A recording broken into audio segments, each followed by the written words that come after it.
बोलिए सीताराम भगवान की.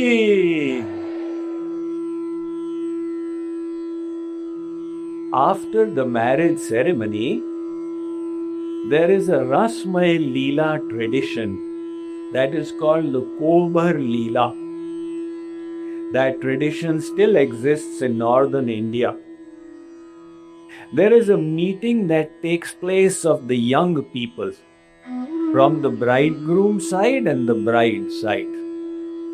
And some of the sakhis of the bride, they steal the sandals or the shoes or the juti of the bridegroom. And then they try and extract something in return or create some mild humor and jokes. So while the wedding ceremony was going on, one of the sakhis, she stole Ram's Charan Padukas. Now after the wedding, Ram did not find his Padukas there, so he was walking barefoot. So they went for this Kobar Leela. There was out there Ram, Bharat, Lakshman and Shatrughna, and there was sitting Sita with her Sakhis. So what one Sakhi had done was that she had put Ram's sandals on a table and covered it with a red cloth with some flowers. And as Ram came, the Sakhi said that this is Durga Ma. Offer your pranam to Durga Ma and then come inside. So Ram was about to offer pranam to his Charan Padukas when Bharat understood the matter and caught hold of his brother's hands and said, "No, Bhai Sahab." So at that time, the Charan Padukas, they felt extremely grateful. And they said to Bharat that you have done Raksha of our Laj today. And one day in future, we will also do Raksha of your Laj. So nevertheless, Ram sat down.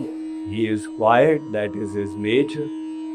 And in front of Ram, Bharat is not going to speak. There is no question of Shatrughna speaking. Lakshman is the only one. They were sitting quietly. So the Sakhi is thinking, we want to have taunt them and have some fun, and they are all so quiet. So the Sakhi thought, I need to start off. She said, this Dulhe Raja, he is referring to Ram, he has got great pride of his roop. That is why he is sitting quiet out here, not saying anything. Now when the Sakhi taunted like that, nobody else is going to respond. Ram is not going to say anything. Lakshman said, I have to say something. The Lakshman said, why should he not have pride over his roop? All of Mithila is talking about his wonderful form. Everybody has got enamored by his beauty. Why should he not feel proud? So another Sakhi said, it is not his splendor. He is Samla, he is dark complexioned. The only reason why he is visible out here because of the radiance of our Sita. Sita's effulgence is throwing light on him, otherwise you won't see him in the dark out here.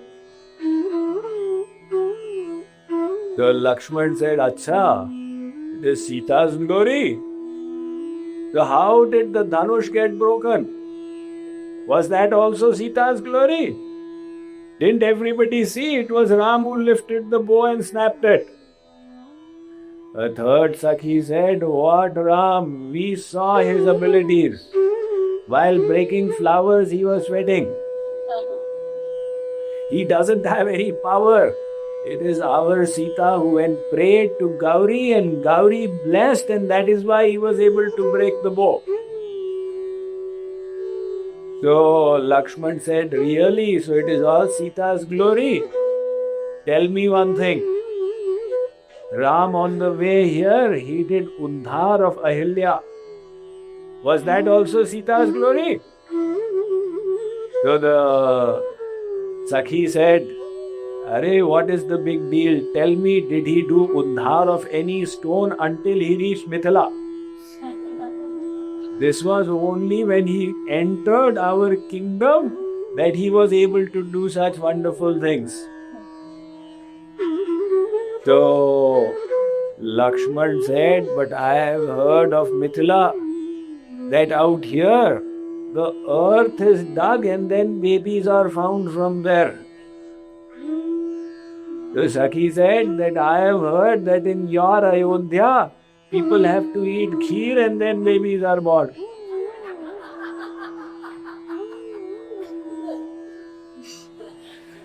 So this taunting, etc., the Kobar Leela took place. Now Dashrath said that we have to return. So the readiness was being made of the Bharat to return. However, Janak was in no mood to do the Bidai right away. So as they were about to start off, Janak sneezed. And he said, find out what is the meaning of this sneeze. And the Vidwan said, this is inauspicious muhurt for the Bidai to take place. You must stay here for 4 days. So they stopped them for 4 days. Again, when the Bidai was about to take place, again something happened. Janak said, no, you have to stay for 1 week. An inauspicious muhurt, we will not let our Sita go. In this way, they kept on extending for 1 month.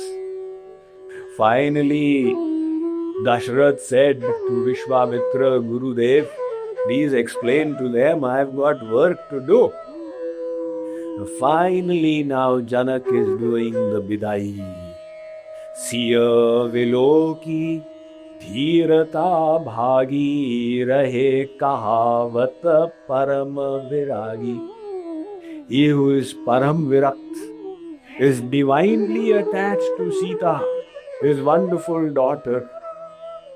So Leena Raya Urlai Janaki Miti Maha Maryada Gyanaki. He who had the Maryada of Jnana and fully detached, he embraced his Sita and started crying. Out there, they all did a tearful farewell. And Sunaina, she instructed her daughter on what is her dharma, what are her duties that she must perform. And Janak, he said to Dashrath, he said to Ram, that if ever she makes a mistake, it is not her mistake. It is all a shortage in our upbringing. In this way, they did a tearful farewell. And Sita, along with Urmila, with Mandvi and Shruti and the Bharatis, they reached. So finally, when they reached Ayodhya, they met the 3 queen mothers who were extremely delighted to have their children back along with the Bahus. And there was a huge celebration. So the desire now of the Avadvasis to see their Ram married was fulfilled. The days are passing by in great joy. Vishwamitra, seeing that things had all settled down, he now made a request to Dashrath. He said, my work is done. It is not appropriate for a renunciant like me to stay in this opulence. As the saying goes, Behta Pani or Ramta Yogi. It is appropriate for water to keep flowing, otherwise it starts putrefying. And similarly, a sadhu, it's better for him to keep moving, he is never attached to anything. So Vishwamitra said, enough is enough, I need to go from here. Like the celestial sage Narad, he was cursed when Daksh Prajapati He had many children. He was the progenitor. His seva was to create population. So he was raising these children, and Narad came and made them all into Babajis. Daksh got annoyed. And again he had many children. And Narad came and made them all into Babajis. At that time, Daksh got exasperated. He said to Narad that, what kind of a sadhu are you? You're not letting me do my grihast duties. I curse you, you will not be able to stay in one place at one time for long. You will have to keep moving. Narad said, very good. This is an opportunity for me. I will never stay, I'll never get attached, I'll keep moving, I'll keep describing the glories of God. Sometimes people ask me, Swamiji, why do you move so much? So I, like Narad, I also must have got cursed. Visit about 70 cities every year. And in every city, like out here, one city, 7 days, right? So 7 days means 7 houses. So, sadhu behta hi acha. So now Vishwamitra, he took leave from there. And everything is nice and peaceful.